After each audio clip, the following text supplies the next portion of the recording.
आत्माओं,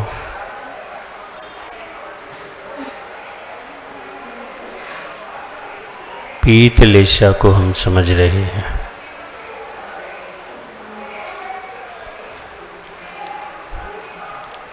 यानी ये समझो कि धर्मात्मा का परिचय है।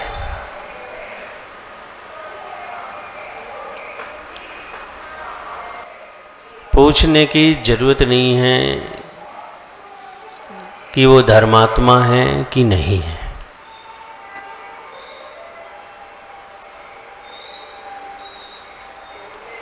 क्योंकि उसके कार्य ही उसे धर्मात्मा सिद्ध कर देते हैं।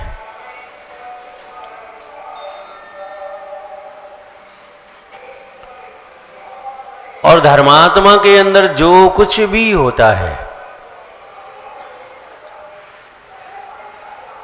वो सारा का सारा धर्ममय होता है।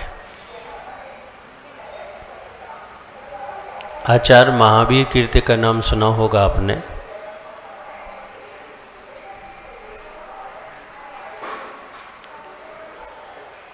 जब वो ग्रस्त अवस्था में, युवावस्था में थे,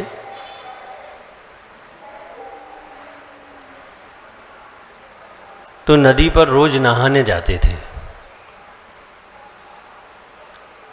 पहले घर में स्नान घर नहीं होते थे, कुओं पर होते थे या नदियों पर होते थे।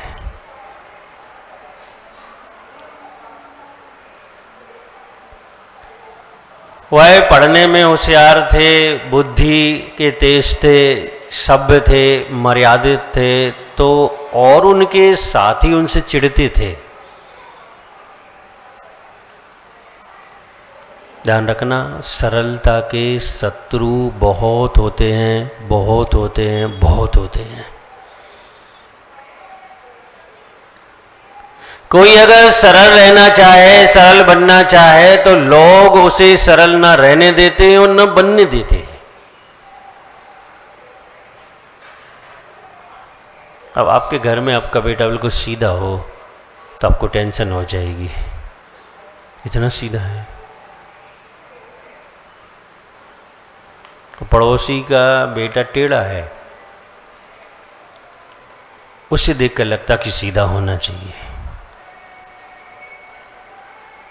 ये समझ में नहीं आता कि एक ऐसा भाव है कि जो सीधा है उसे हम टेढ़ा होने की कल्पना करते हैं और जो टेढ़ा है उसे सीधा होने की कल्पना करते हैं।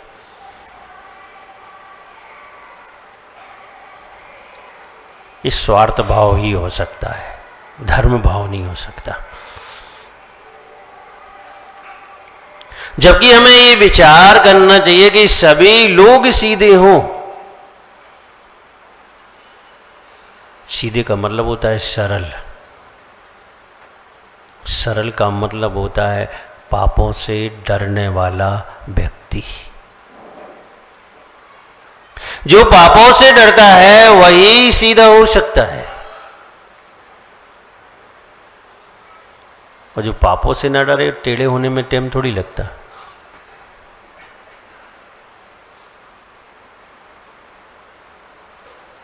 वो सीधे थे तो उनके साथी उन्हें चिढ़ाते थे, मजाक करते थे, उनको परेशान करते थे।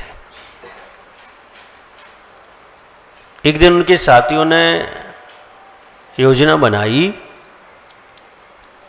ये नदी से नहाकर निकलेंगे और हम इनके ऊपर कीचड़ फेंकेंगे। वैसे वो नदी से नहा के निकलते और उन्होंने अपने वस्त्र बदले और उनके दोस्तों ने पीछे से कीचड़ फेंक दिया। अब उन्हें मंदिर जाना है तो अशुद्धि हो गई। वह पुनः जाके नहाए और फिर उन्होंने गीले वस्त्रों को सुखाया कुछ देर तक, फिर पहना, फिर निकले तो उनके दोस्तों ने फिर उन्हें ऊपर कीचड़ डाल दिया।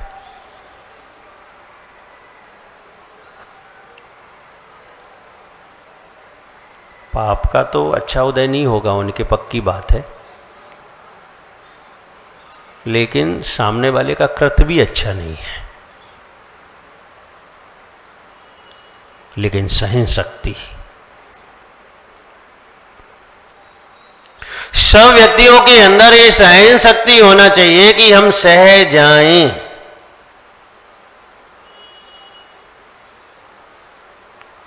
सहने की अगर शक्ति आ जाती है तो लोग कभी धर्म से दूर नहीं हो सकते हैं, अधर्म के पास नहीं जा सकते हैं। अगर सहन शक्ति है तो धर्म से दूर नहीं हो जा सकता है और अधर्म के पास नहीं जाया जा सकता है। और ये सहन शक्ति बड़ी मुश्किल से बहुत बहुत बाद आती है। लोग कहते हैं बादाम खाने से अकल आ जाती है। बादाम तो महंगी आती है, ठोकर खाने से भी तो अकल आ जाती है, वो सस्ती होती है। अच्छा बताओ, शीघ्र अकल किससे आती है, बादाम से कि ठोकर से? कितने ही बादाम खा लो, अकल आने में टाइम लगेगा, समय लगेगा, और एक बार ठोकर खा लोगे और अकल 1 सेकंड में आ जाएगी आपके पास।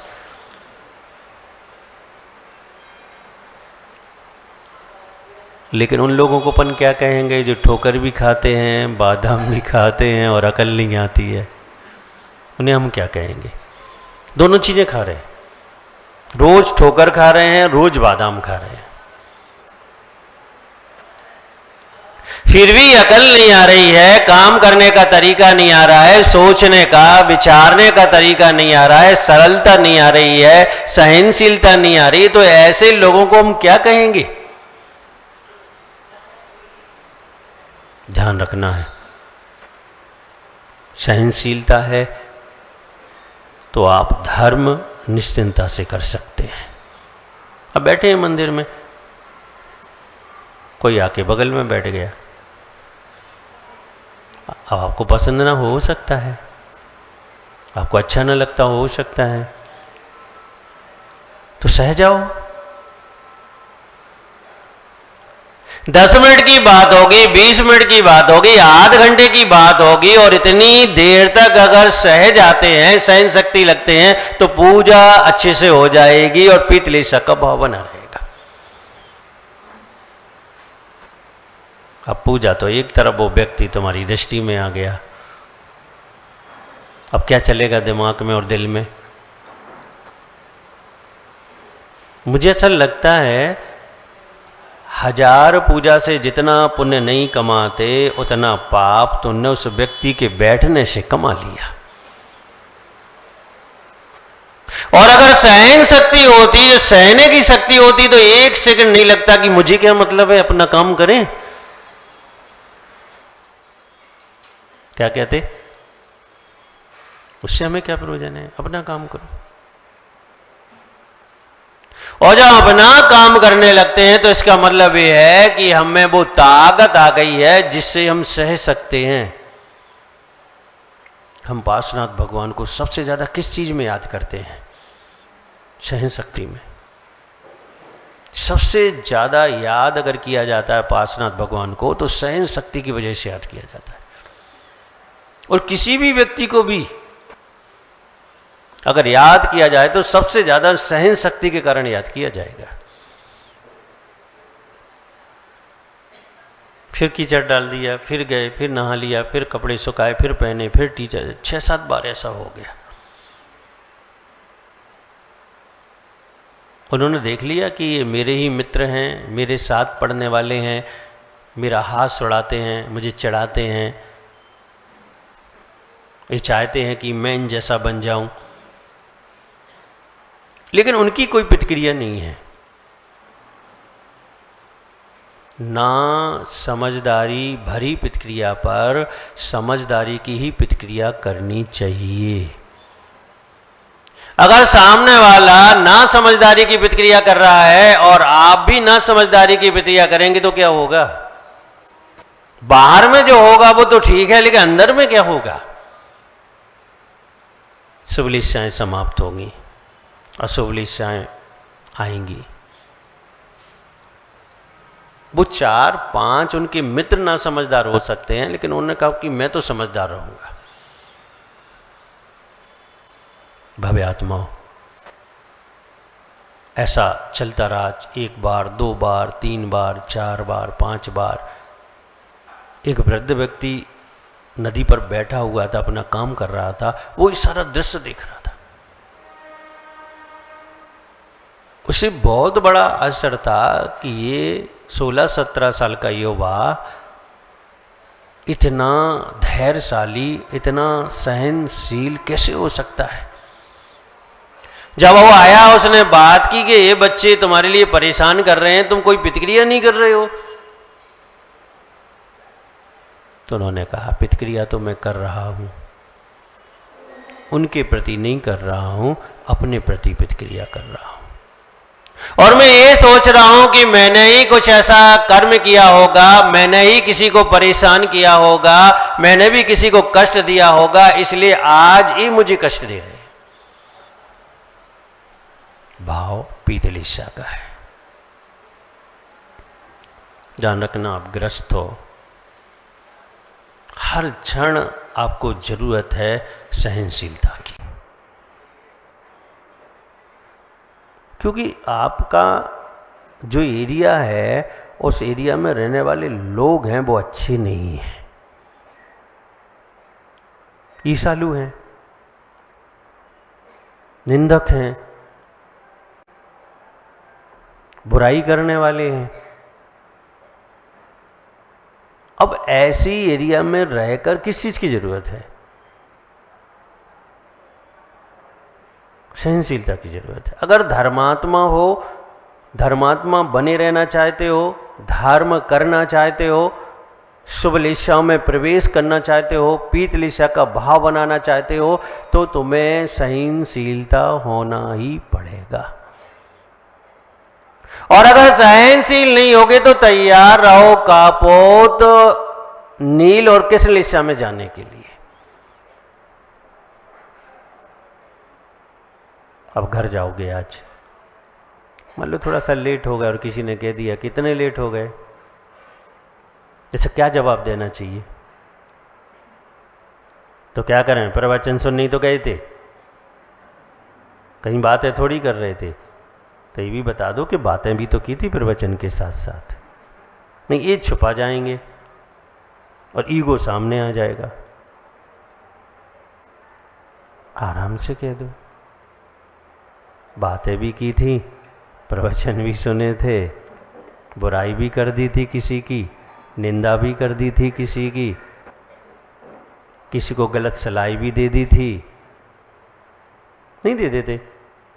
अगर सहेली सुनाए, सास ने ऐसा कहा था, तुम भी ऐसा कह देना,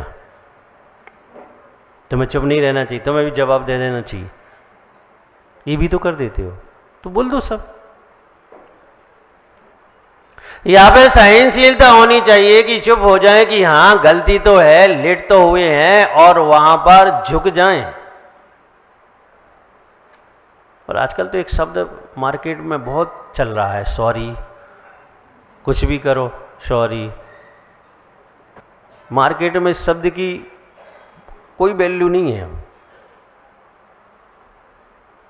ये धर्म था जिसकी जीरो भी वैल्यू नहीं है, धर्म था ये। हृदय में क्षमा आसानी से नहीं आती थी, और आ गई तो इसका मतलब है कि व्यक्ति पीत लिशा की पराकाष्ठा पार करा है, पद में प्रवेश करने को तैयार है, शुक्ल लिशा आने को तैयार है। अब पता ही नहीं है इस बात में सॉरी बोलना है कि नहीं बोलना है। सॉरी बोल दो, पहले आंखें बंद करके काम करो, फिर सॉरी बोल दो। पहले दूसरे की बुराई कर लो, वो सुन ले तो सॉरी बोल दो। क्या मतलब है ऐसी क्षमा का? जो आपको धर्म न दे सके, शुभलिशा में न रोक सके, ऐसी क्षमा का क्या प्रयोजन है, क्या अर्थ सिद्ध होता है? कुछ भी नहीं। भव्य आत्माओं, हम चिंता दूसरों की बहुत करते हैं। किसी पिता को थर्मामीटर लगाया जाए तो सबसे ज़्यादा चिंता पत्नी की, बच्चे की, घर की, दुकान की, व्यापार की निकलेगी। 01 पॉइंट भी स्वयं की चिंता नहीं निकलेगी। और होना क्या चाहिए? स्वयं की चिंता होना चाहिए। लोग आते मुझे घर बनाना है, लोग आते हैं और कहते हैं कि मुझे घर बनाना है। मैं कहता हूं कि मंदिर बनाओ, और अगर मंदिर नहीं बना सकते हो तो मन को मंदिर बना लो, फिर मंदिर की जरूरत नहीं बनाने की। लेकिन लोगों को किस चीज की जरूरत है? घर की जरूरत है। तुम तो बन नहीं पा रहे हो, घर क्या बना लोगे तुम? और अगर तुम राइट हो, तुम बन जाते हो, अपनी चिंता कर लेते हो कि मैं क्या कर रहा हूं, मुझे क्या करना चाहिए था, मेरे द्वारा क्या हो रहा है, वो अच्छा है कि बुरा है, तो तुम बन जाते अगर विचार कर लेते तो। भव्य आत्माओं, इस शुभ लिस्याएं तैयार रहती हैं हमें प्राप्त होने के लिए, लेकिन हम तैयार रहते हैं अशुभ लिस्या को प्राप्त करने के लिए, क्योंकि हमारी बुद्धि खराब हो गई है। इसमें इंद्रिय के विषय आ गए हैं, इसमें स्वार्थ भर गया है, इसमें ऐसी चीजें आ गई हैं जो हमसे कोसों दूर रहनी चाहिए थी, निकट हमारे आनी ही नहीं चाहिए थी, ऐसी चीज इसमें आ गई है। भव्य आत्माओं, अगर हम ऐसे ही चलते रहे तो हम वहां नहीं पहुंचेंगे जहां हम पहुंचना चाहते हैं। और अगर हमने परिवर्तन कर लिया, थोड़ा सा भी परिवर्तन कर लिया, तो हम वहीं पहुंचेंगे जहां हम पहुंचना चाहते हैं। संकल्प शक्ति ये बहुत बड़ी शक्ति है। जैन दर्शन में ये त्याग की भावनाएं क्यों बनाएंगी? मजबूत होने के लिए, क्योंकि ये जीवन में तो बहुत समय आएंगे कि हमें बहुत कुछ प्राप्त होगा, और ऐसा भी समय आएगा कि हमें कुछ प्राप्त नहीं होगा। कर्माधीन व्यवस्था है, लेकिन अंत में सब कुछ प्राप्त होगा तो भी हम नहीं पा पाएंगे, और कुछ प्राप्त नहीं होगा तो भी हम नहीं पा पाएंगे। और ये त्याग की भूमिका इसी बात को लेकर है कि कभी ऐसा समय आ जाए तब भी हमारे धर्म ध्यान में कोई अंतर ना आए।